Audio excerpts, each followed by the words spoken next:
6 défaites, pas une, pas deux, 6. Quand on parle de Donald Trump face à l'Iran, on nous vend l'image d'un président imprévisible, prêt à tout, qui aurait remis Téhéran à sa place. Mais si on met de côté les slogans et qu'on regarde les résultats concrets, la question change complètement. Qui a réellement avancé ses pions au Moyen-Orient?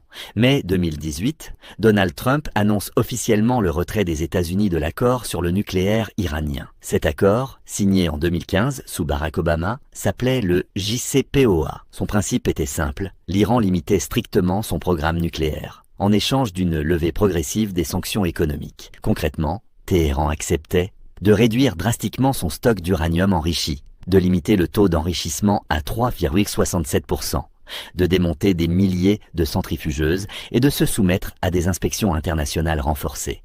Pendant plusieurs années, les inspecteurs internationaux confirment que l'Iran respecte ses engagements. Alors pourquoi Trump décide-t-il de sortir? Officiellement, parce qu'il considère l'accord comme le pire jamais négocié. Selon lui, le texte présente 3 failles majeures.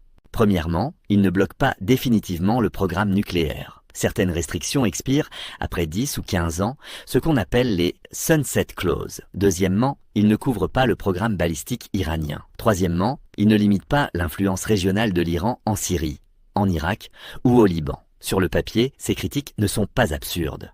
Beaucoup d'analystes reconnaissaient que l'accord n'était pas parfait. Mais la vraie question, c'est celle du calcul stratégique. En se retirant unilatéralement, Washington rétablit immédiatement des sanctions massives.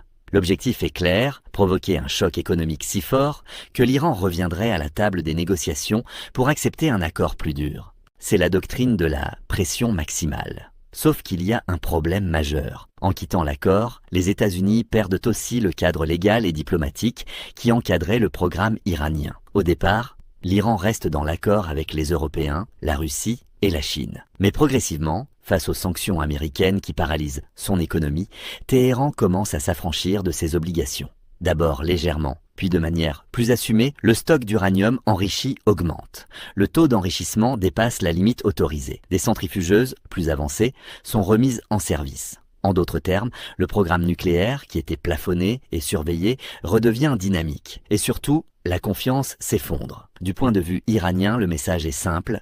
Même si vous signez un accord avec Washington, rien ne garantit qu'un futur président ne le déchirera pas. Cette rupture fragilise la crédibilité américaine dans les négociations internationales. Autre effet inattendu, l'isolement diplomatique. Les alliés européens, France, Allemagne, Royaume-Uni, regrettent la décision américaine. Ils tentent de maintenir l'accord en vie, sans succès. Au final, le pari était le suivant.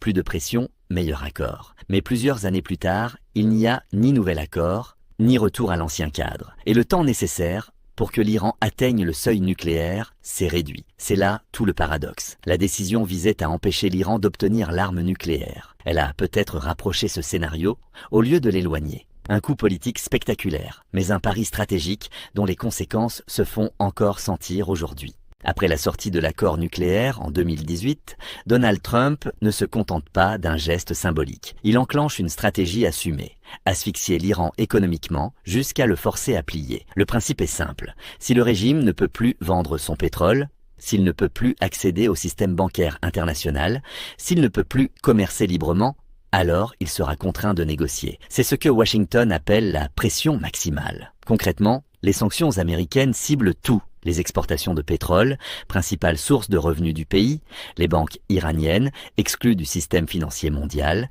les entreprises étrangères qui commercent avec Téhéran, menacées de sanctions secondaires. Et l'impact est réel. Les exportations de pétrole s'effondrent, la monnaie iranienne plonge, l'inflation explose, le chômage grimpe. Dans les rues iraniennes, le coût de la vie devient insupportable pour une partie de la population. Des manifestations éclatent. Vu de Washington, la mécanique semble fonctionner. Mais c'est ici que la stratégie se heurte à une réalité politique. Car affaiblir une économie ne signifie pas automatiquement affaiblir un régime. Le pouvoir iranien ne s'effondre pas. Au contraire, il resserre les rangs. La pression extérieure renforce le discours nationaliste. Les autorités dénoncent une guerre économique américaine. Et une partie de la population, malgré les difficultés, se rallie autour du pouvoir face à ce qu'elle perçoit comme une agression étrangère. Deuxième effet inattendu, l'adaptation. L'Iran développe des circuits de contournement, vente de pétrole discrète, échanges indirects via des pays tiers, réseaux financiers alternatifs. Surtout, Téhéran accélère son rapprochement stratégique avec la Russie et la Chine. Au lieu d'isoler totalement l'Iran, la pression américaine contribue à l'ancrer davantage dans un bloc anti-occidental. Et sur le plan diplomatique, la stratégie américaine divise les alliés. Les Européens, favorables au maintien de l'accord nucléaire, critiquent l'unilatéralisme de Washington. Ils tentent même de mettre en place des mécanismes pour contourner certaines sanctions. Résultat, les États-Unis se retrouvent parfois plus isolés que l'Iran sur la scène internationale. Mais le cœur de la question reste le suivant. La pression maximale a-t-elle produit un nouvel accord? Non. A-t-elle provoqué un changement de régime? Non. A-t-elle stoppé le programme nucléaire iranien? Au contraire, pendant que l'économie souffre, l'Iran reprend progressivement l'enrichissement d'uranium au-delà des limites prévues initialement. Autrement dit, la pression économique n'a pas débouché sur la concession stratégique attendue.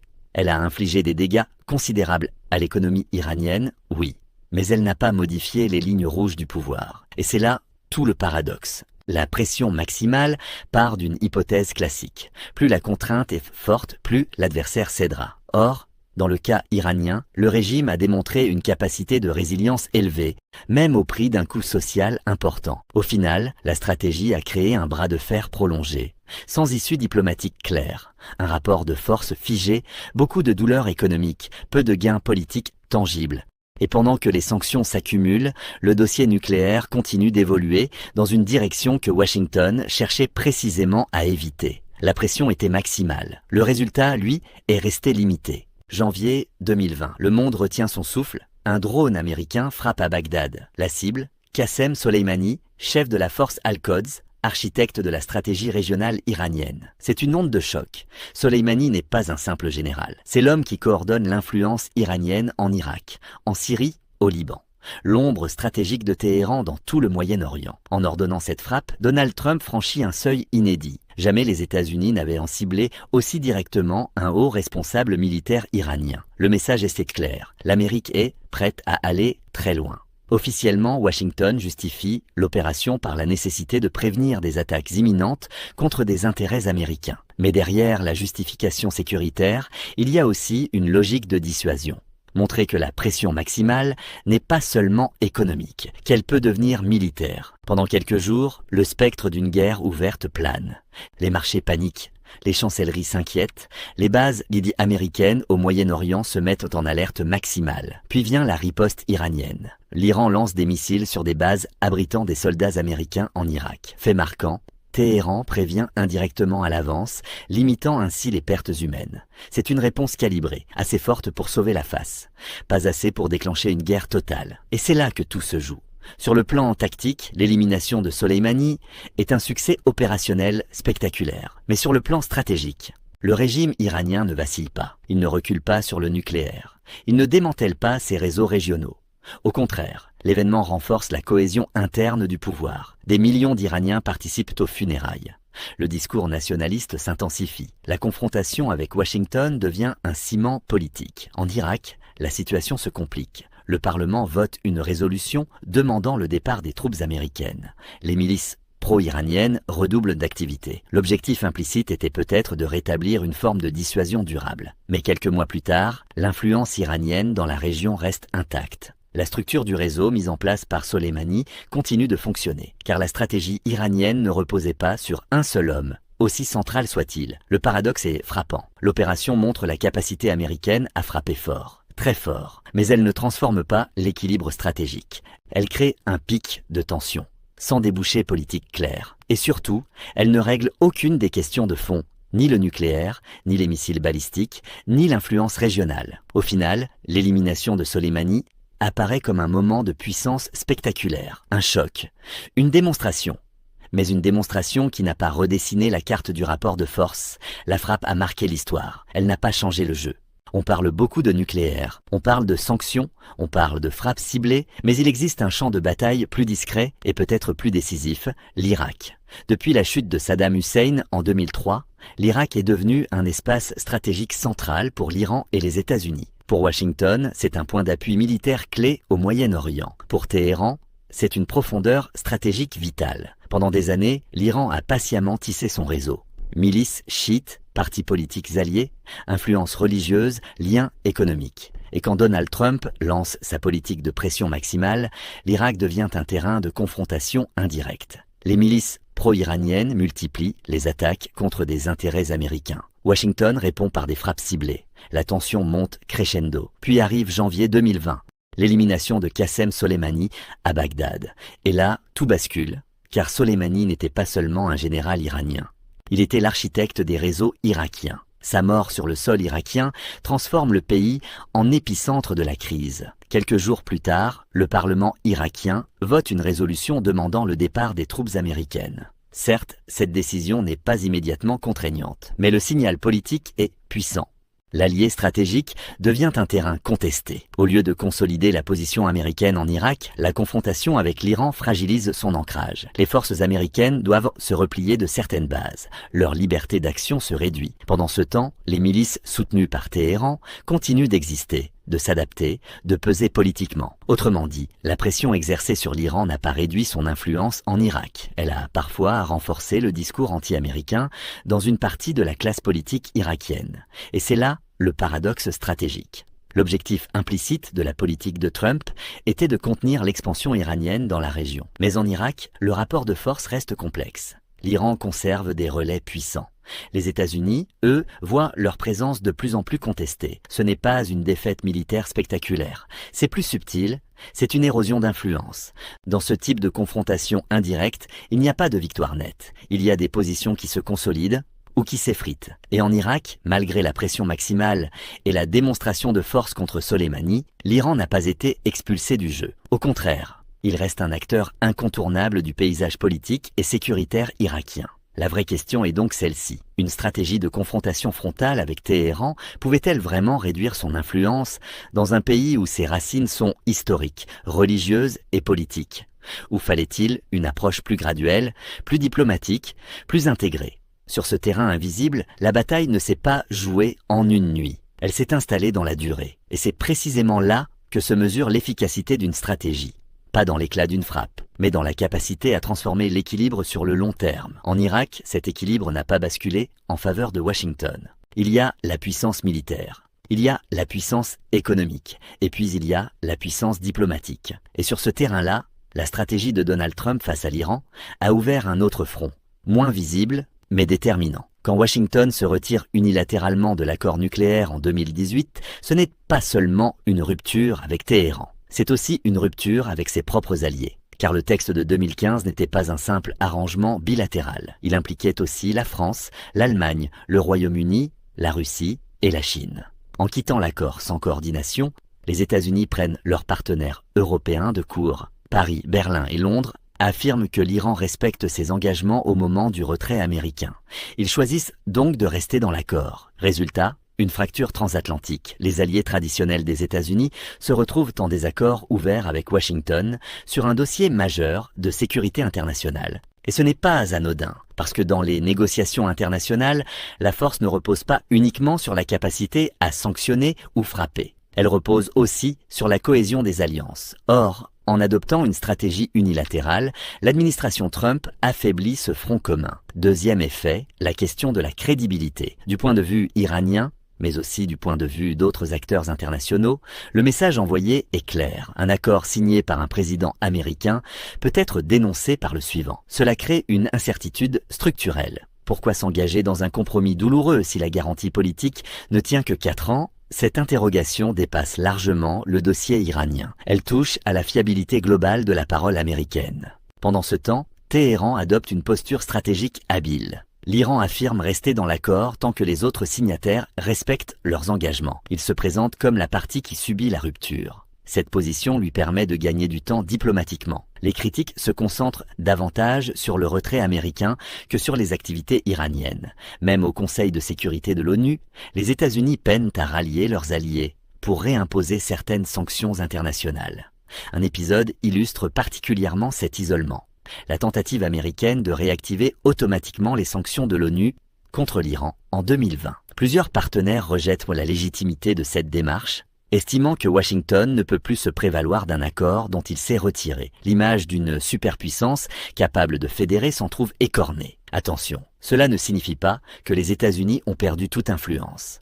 Ils restent la première puissance mondiale. Mais sur ce dossier précis, l'unilatéralisme a compliqué la construction d'une coalition solide face à l'Iran.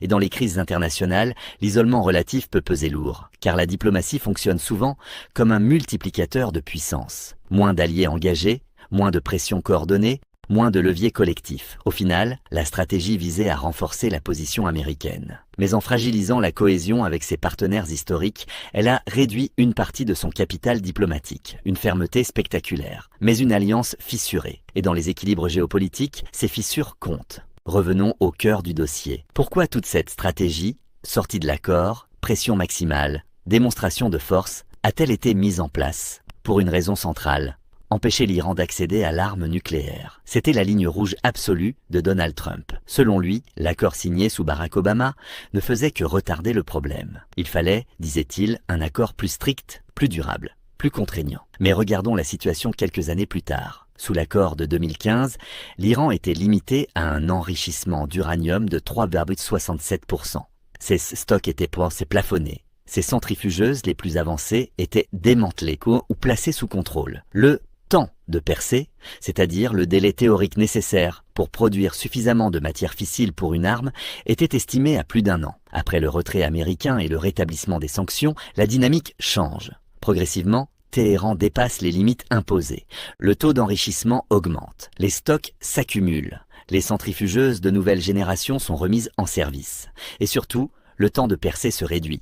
Ce n'est pas une bombe nucléaire, ce n'est pas un essai militaire, mais c'est une avancée technique significative. Le programme iranien devient plus sophistiqué qu'il ne l'était au moment de la signature de l'accord. Autrement dit, la stratégie conçue pour empêcher l'Iran de s'approcher du seuil nucléaire pourrait avoir contribué à réduire la distance. Pourquoi ? Parce que, en l'absence d'accords contraignants et de bénéfices économiques, l'Iran n'a plus d'incitation immédiate à respecter des limites strictes. Du point de vue iranien, la logique devient simple. Si les sanctions persistent malgré la conformité passée, alors autant augmenter le levier nucléaire pour peser davantage dans d'éventuelles négociations futures. C'est un mécanisme classique de rapport de force. Plus la pression augmente, plus la contrepartie stratégique devient un outil de négociation. Le paradoxe est là. La politique américaine visait à obtenir un accord plus dur, mais elle a d'abord conduit à la disparition du cadre existant, sans qu'un nouveau ne le remplace. Et dans le vide diplomatique, le programme avance. Bien sûr, les sanctions continuent de peser lourdement sur l'économie iranienne. Oui, le pays reste sous surveillance internationale. Oui, il n'a pas officiellement franchi le seuil de l'arme nucléaire, mais la marge de sécurité s'est réduite. Le risque d'erreur de calcul a augmenté. Et dans les dossiers nucléaires, quelques mois peuvent faire toute la différence. La grande question stratégique devient alors la suivante. Une politique de confrontation permanente est-elle le meilleur moyen d'empêcher la prolifération ou peut-elle, à long terme, accélérer la course que l'on cherche précisément à éviter? C'est ce dilemme qui résume cette 6e défaite. Non pas une capitulation visible, mais un déplacement silencieux de l'équilibre. Moins de contraintes juridiques, moins de transparence, et un seuil nucléaire plus proche qu'avant la rupture. Alors, récapitulons. Sortie de l'accord, pression économique maximale, élimination de Qassem Soleimani, bras de fer en Irak, tension avec les alliés européens, et au final, un programme nucléaire iranien plus avancé qu'en 2016. Face à l'Iran, Donald Trump a choisi l'escalade contrôlée plutôt que la continuité diplomatique. Une stratégie de rupture, de pression, de rapport de force assumé sur le plan politique intérieur. Cette posture a parlé à une partie de l'électorat américain. Fermeté, refus des compromis jugés faibles, démonstration de puissance. Mais en géopolitique, l'efficacité ne se mesure pas aux intentions, elle se mesure aux résultats. L'objectif affiché était triple: empêcher l'Iran d'obtenir l'arme nucléaire, réduire son influence régionale, obtenir un accord plus contraignant. Or, aujourd'hui, aucun nouvel accord plus strict n'a remplacé l'ancien. L'influence iranienne au Moyen-Orient n'a pas disparu, et le seuil nucléaire s'est rapproché. Cela ne signifie pas que l'Iran a gagné. Son économie a souffert, sa population a payé un prix lourd, son isolement financier est réel. Mais dans une confrontation stratégique, la question centrale est toujours la même. La politique menée a-t-elle amélioré la position relative des États-Unis sur le long terme? Ou a-t-elle transformé un problème encadré en crise permanente? Car c'est peut-être cela, le cœur du débat. Entre la communication politique et la mécanique stratégique, il existe souvent un écart. Une frappe spectaculaire impressionne. Une sanction massive marque les esprits. Un discours ferme rassure une opinion publique. Mais ce sont les équilibres durables qui déterminent les véritables victoires. Et face à l'Iran, ces équilibres restent instables. Le dossier nucléaire n'est pas réglé. La rivalité régionale non plus. La défiance mutuelle s'est approfondie. La vraie leçon dépasse même le cas iranien. Elle pose une question plus large. Dans un monde multipolaire, la pression unilatérale suffit-elle encore à imposer un ordre ? Ou faut-il, malgré toutes ces imperfections, reconstruire des cadres collectifs, négociés, imparfaits, mais stabilisateurs ? Ce débat continue aujourd'hui, et il façonnera les prochaines années au Moyen-Orient. Parce qu'en géopolitique, il n'y a jamais de fin définitive, seulement des rapports de force qui évoluent.